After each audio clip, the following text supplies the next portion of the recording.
It's been said that people would rather be in their own funeral than giving a speech at it. And it was on this basis, and as a public speaker, I was invited to the very early lunch club to give a talk on presentation skills. And I did this about a year ago, giving 5 key steps to ensure a good presentation. And yet I found people coming back a year or so later saying that we remember those 5 points. And so I thought it would be useful to actually record them for anybody else who would like to use them. And the reason they're so memorable is that I link them together in a particular story. And the story goes like this. Imagine that you're going through your favourite city. Near us, it's London. Great city. And you're wandering past a 5-star hotel with the 5 stars all along one side, very obviously glowing in the gold. And on the steps in front of the hotel, you have a Boy Scout, all dressed up in his fantastic gear with his hat. And, of course, remembering his motto, be prepared, he's standing there ready for anything. Next to him is a very attractive lady wearing Coco Chanel's little black dress.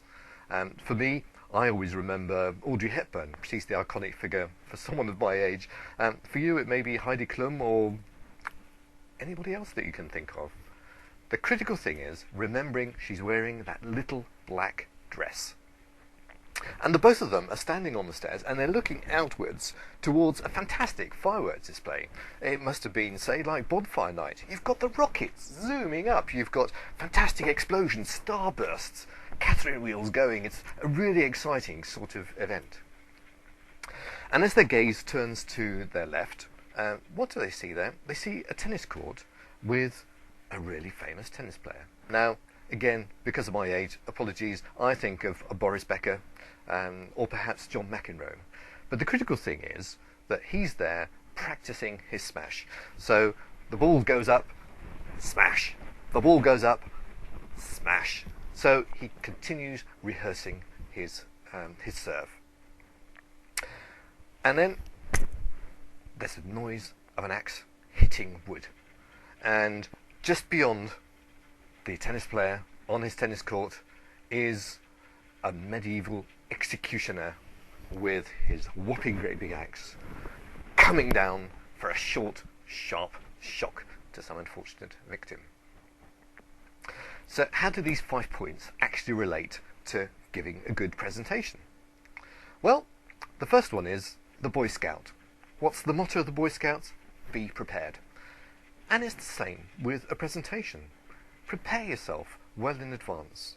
Who are you talking to? And what's the subject that you're covering? How long have you got to talk? And it's also worth actually finding out more information about the topic that you're talking on than you will actually be able to put into the speech. This actually gives you confidence when you're talking because you've got that wealth of information behind you and you probably know far more on the subject than the audience that you're going to be talking to. The second aspect is the little black dress. It's simple but effective, and it's the same with a speech. Don't try to get too complicated, don't try to put too many points in. People don't remember things. They'll only take away 1 or 2 key points from your talk, so keep it simple and it'll be memorable.